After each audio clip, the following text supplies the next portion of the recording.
Acara ini diselenggarakan oleh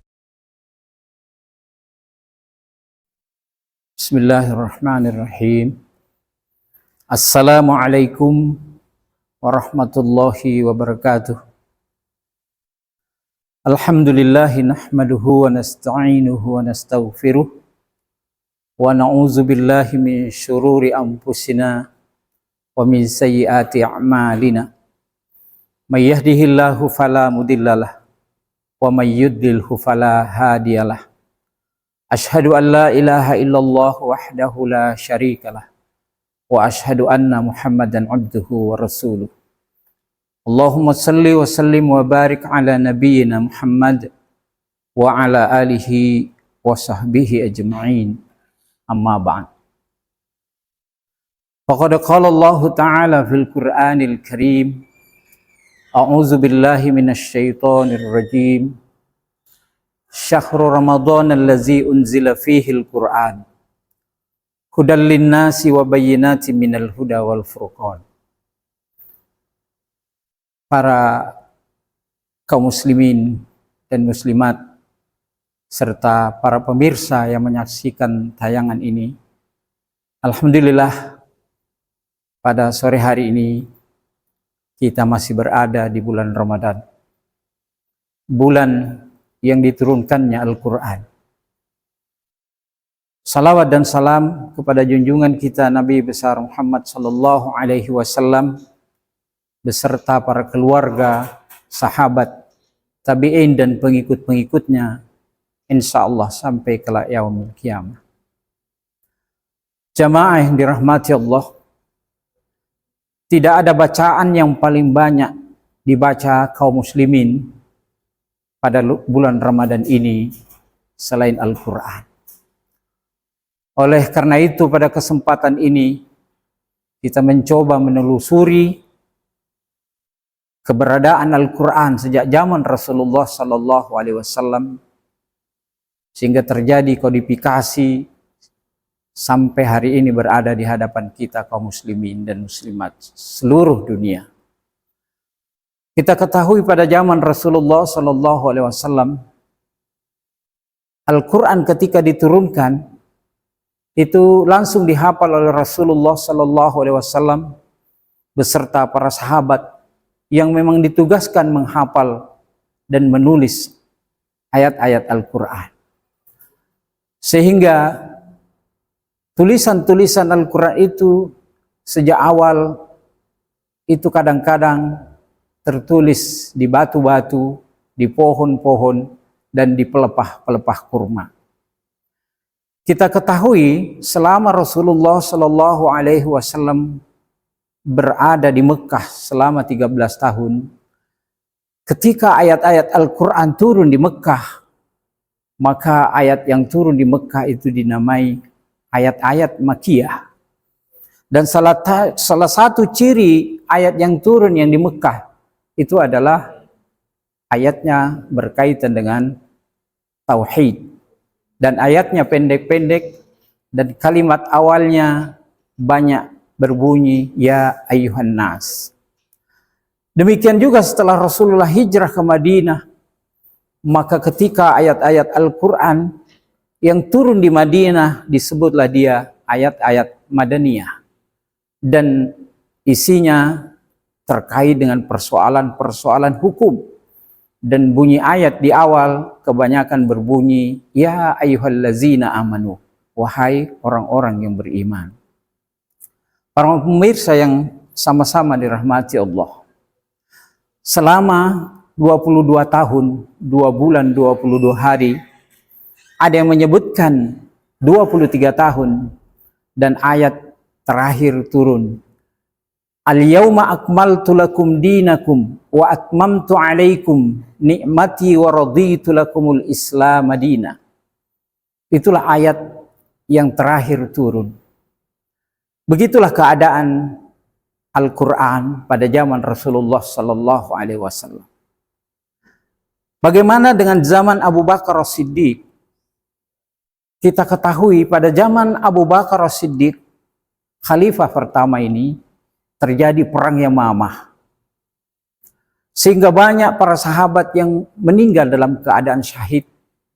Terdapat di dalamnya, dalam riwayat, ada 39 penghafal Al-Quran. Bahkan riwayat lain menyatakan ada 70 sahabat penghafal Al-Quran yang meninggal dalam keadaan syahid dalam perang Yamamah itu. Apa yang terjadi?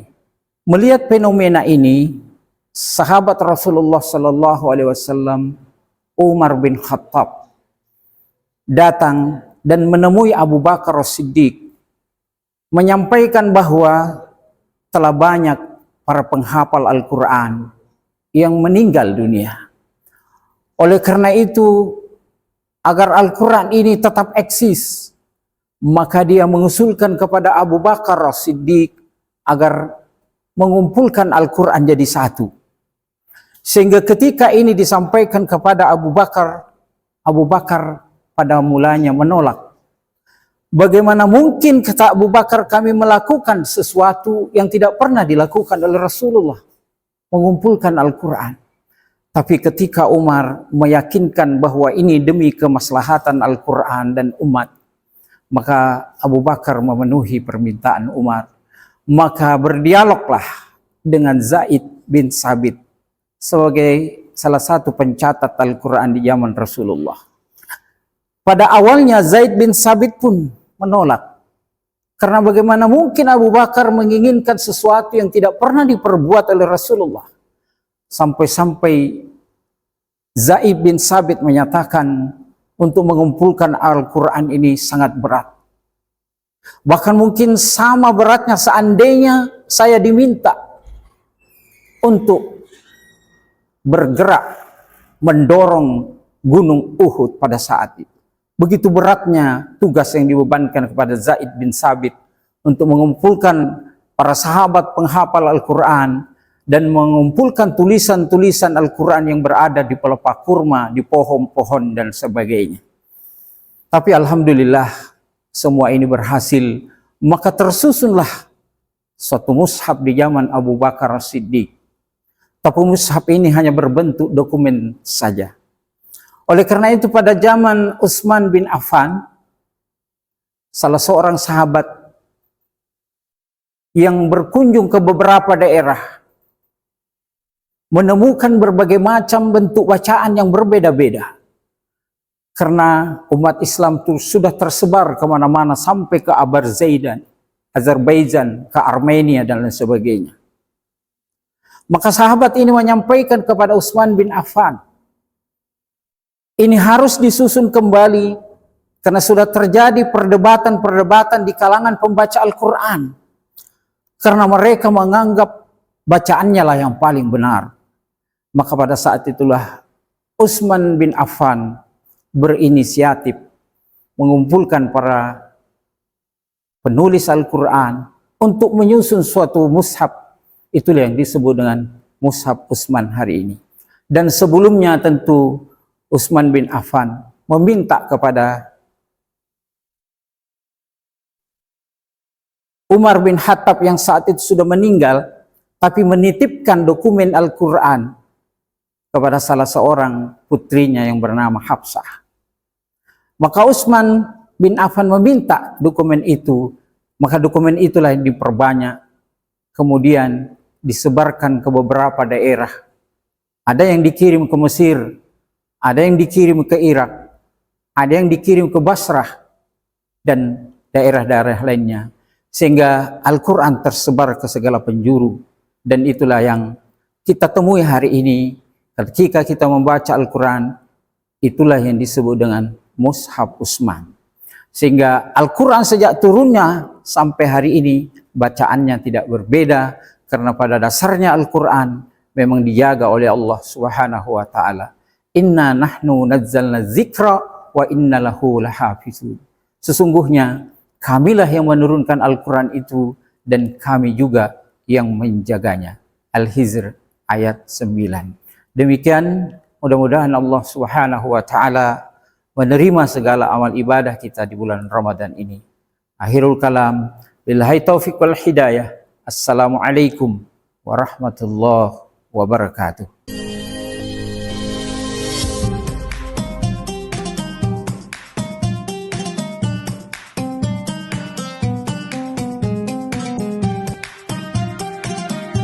Acara ini diselenggarakan oleh